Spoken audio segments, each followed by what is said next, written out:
नमस्कार, इस regional debate में आपका स्वागत है। आज बात बीजेपी के राष्ट्रीय अध्यक्ष बने नवीन नितिन जी के बारे में और उनके बारे में बीजेपी क्या सोचती है, राजस्थान में किस तरह के समीकरण, क्या युवाओं के लिए क्या उम्मीद लेके आए हैं, क्या बीजेपी पदाधिकारी सोचते हैं इस बारे में। हमारे साथ चंद्र मनोहर जी बंटवारा साहब हैं और जो प्रतिनिधि हैं वो हमारे साथ जुड़ेंगे। चंद्र मनोहर जी, एक सबसे बड़ी बात कि बीजेपी को 45 साल हुए हैं और 45 साल के अध्यक्ष आपके नए बने हैं। क्या उम्मीदें आपको लग रही हैं युवाओं के संदर्भ में, इसको आप देख रहे हैं या पार्टी में नई विचारधारा का या नए विचारों का समावेश होगा? मैं नितिन नवीन जी सिन्हा को बहुत बहुत बधाई देते हुए उनके इस पार्टी के व्यवस्थाओं को समझने में जितना योगदान हमने देखा है कि बचपन से ही पिताजी के साथ बढ़ते हुए और आज उनकी उस व्यवस्था को निरंतर आगे बढ़ाने से युवाओं में एक उत्साह पैदा हुआ है कि हम युवा भी पार्टी के शीर्ष स्तर तक अपने निकट भविष्य में अपने सपने सजो सकते हैं। और इस नाते पार्टी की रीति नीति और कार्य की व्यवस्थाएं, साथ में मेहनत और समय के साथ आम आदमी के साथ जुड़ाव, जिस प्रकार से उनका कार्यभार देखने को मिला है कि वे 5 बार विधायक बनने के बाद भी एक सहज रूप से रहते हैं और सब जनता से मिलते हुए इस बार वो पिछले सब रिकॉर्ड को तोड़ते हुए अधिक वोटों से जीते। इससे लगता है कि जनता में उनके प्रति बहुत स्नेह और सम्मान है। साथ में वे जनता के दुख दर्द को समझते हुए अपनी राजनीतिक व्यवस्था को और पार्टी की जो व्यवस्थाएं हैं, विचार हैं, उसको आगे बढ़ाने का काम उन्होंने किया, जो परिणाम में हमको दिखाई भी देता है कि बिहार में जिस प्रकार के परिणाम आए हैं वो हमारी व्यवस्थाओं में दिखाई देते हैं। ठीक है राजस्थान के जो चंद्रमोहन जी, युवा इस हैं, जी हाँ, चंद्रमोहन जी, इसमें क्या है कि जब जब जब वो नॉमिनेशन भरने गए तो राजस्थान के नेता भी वहाँ मौजूद थे और उनके पदभार ग्रहण करने के बाद राजस्थान के 2 नेताओं को बेंगलोर और जो वहाँ के जो चुनाव है, नगर निकाय चुनाव, उनकी ज़िम्मेदारी भी उनको मिली है। तो इसका क्या मतलब आप निकालते हैं कि कहीं न कहीं राजस्थान से उम्मीदें भी बहुत हैं राष्ट्रीय नेतृत्व को और कहीं न कहीं हमारे यहाँ जो नेताओं में ज़िम्मेदारीपूर्वक काम करने का जो साहस है, वो किस तरह से आप देखते हैं? राजस्थान के नेता बड़े संघर्षशील रहे हैं, क्योंकि यहाँ पर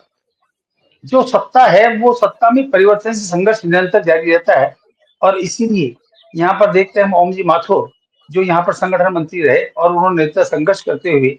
गुजरात में जाकर के और अनेक स्थानों पर, अनेक राज्यों में जाकर के जो राजस्थान की राजनीति से जो समीकरण सीखने को मिले, उससे उन्होंने एक विशेष स्थान पाया और आज राज्यपाल बने हैं। ऐसे ही हमारे राजस्थान के युवा नेता जैसे सतीश जी हैं, उनको भी एक इसी प्रकार का संघर्षशील कार्यकाल है और उनको भी जिम्मेदारी अभी हरियाणा के लिए उनको मिली हुई है। तो राजस्थान की जो संघर्षशील भूमि है, इस भूमि से जो युवा पैदा हो रहे हैं, आगे भी राजस्थान से आगे बढ़ने के लिए इस प्रकार का संगठन के प्रति जोर केंद्र सरकार का रहा है। और हम समझते हैं कि यह राजस्थान के लिए कार्यकर्ताओं के लिए एक बड़ा उत्साह का क्षेत्र है जिसमें ठीक है, कार्यकर्ता काम ठीक कर है। इसमें इसमें एक और चीज़ आपसे जानना चाहेंगे क्योंकि जिस तरह से सभी वर्गों को, सभी लोगों को, सभी लोगों की भावनाओं को साथ लेके चलने का काम हुआ है, चाहे वो अशोक परनामी जी को बैंगलोर की ज़िम्मेदारी दी हो, चाहे वो सतीश पूनिया जी को दी हो, तो कहीं न कहीं फैक्टर जो है, जो चुनावी फैक्टर है या यूँ कहें कि पार्टी में सभी वर्गों को, सभी लोगों की भावनाओं को ध्यान में रखा गया है। इसे अगर हम पत्रकार की निगाह से देखें तो वसुंधरा जी के समर्थक के तौर पर अशोक परनामी जी को माना जाता है। नए उभरते नेता के तौर पर इनको सतीश पूनिया जी को माना जाता है। तो कहीं न कहीं अब जब राष्ट्रीय टीम का गठन होगा, तो किस तरह की चीज़ें आपको लग रही है जब कहा जा रहा है कि 70% यू मौका जो है वो युवाओं को दिया जाएगा, नए चेहरों को दिया जाएगा? ये विचार तो जो पत्रकार हैं, जैसा आप बता रहे हैं, उनके मन में चलता है कि क्योंकि ये युवाओं से सीधे जुड़ करके बने हैं। लेकिन पार्टी पूरी, चाहे युवा है और चाहे प्रौढ़ है, विश्वास के लिए आवश्यक है कि दोनों का सामंजस्य बैठा करके और पार्टी को आगे बढ़ाना।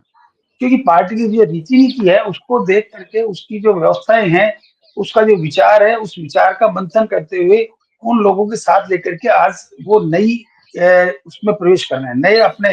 ये कहें कि तीसरा फेज जो आयु का होता है उस तीसरे आयु के फेज में वो प्रवेश कर रहे हैं। तो उन लोगों के साथ लेकर के और उस विचार को आगे कैसे बढ़ाना है, युवा पीढ़ी का। और जो आपने बात कही कि परनामी जी को जोड़ना और सतीश जी को जोड़ना, परनामी जी और सतीश जी व्यक्ति विशेष की बात नहीं है, संगठन में जो इस समय जो प्रभार में होता है, जिसके पास दायित्व होता है, उनके साथ मिलकर के काम करने की जो भावना है, वो उनसे लगता है कि हमको कि बिल्कुल ये तो इनके खास हैं। वास्तव में तो पार्टी के खास हैं, इसीलिए पार्टी ने उनको दायित्व देकर के और काम करने के लिए आगे भेजा है। इसमें एक और चीज़ हम जानना चाहेंगे कि राजस्थान से आपके जो नए राष्ट्रीय अध्यक्ष हैं, उनका कितना जुड़ाव है या उनकी कितनी उम्मीदें हैं जो आप महसूस कर पा रहे हैं? लंबे समय से आप भी पार्टी और संगठन में काम करते रहे हैं। क्या उम्मीदें आपको राजस्थान से उनके एक शीर्ष नेतृत्व की तरफ से लग रही है? क्योंकि जिस तरह से उपराष्ट्रपति पद तक हमारे भैरव सिंह जी शेखावत पहुंचे, अगर कांग्रेस की बात करें तो कांग्रेस में भी प्रतिभा पाटिल हमारे यहाँ से राष्ट्रपति बनी। तो किसी न कहीं न कहीं राजस्थान की जो वीरों की भूमि कहा जाता है, तो यहाँ थिंक टैंक भी जो है वो कहीं न कहीं लोगों के बीच में है। तो किस तरह की उम्मीद राष्ट्रीय नेतृत्व राजस्थान के लोगों से इस वक़्त अपनी नई कार्यकारिणी के तौर पर या नए दायित्वों के तौर पर देख के लगा रहा है? नई कार्यकारिणी के तौर पर यहाँ जो नेता उभर करके आ रहे हैं, उन नेताओं जी, का सहयोग, वो क्योंकि हर एक का आगे बढ़ने का एक स्वाभाविक क्रिया है और वो चाहेंगे कि जो यहाँ से अभी सीधे-सीधे राजकीय नेतृत्व के साथ जुड़े हुए नहीं हैं और पहले जुड़े हुए थे, उनको कहीं न कहीं राज्य के बाहर की ज़िम्मेदारियाँ देकर के और पार्टी को बढ़ाने का काम सौंपा जाए। इसलिए अभी परनामी जी को और सतीश जी को जो ज़िम्मेदारी दी है,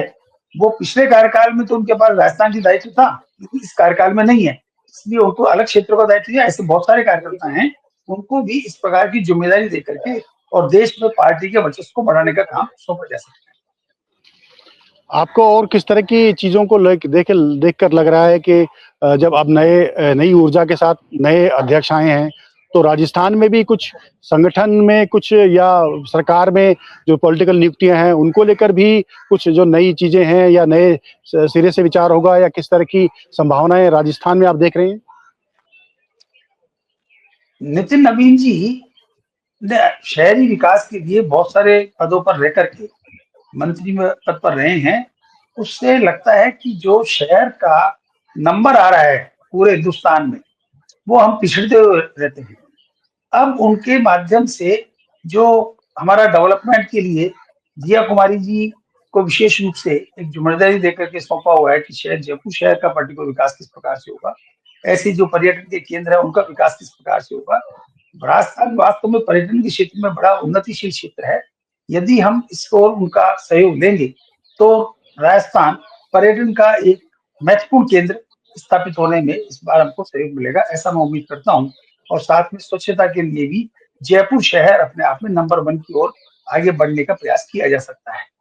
और ठीक है, जितने युवा लोग हैं हमारे वो काम करेंगे।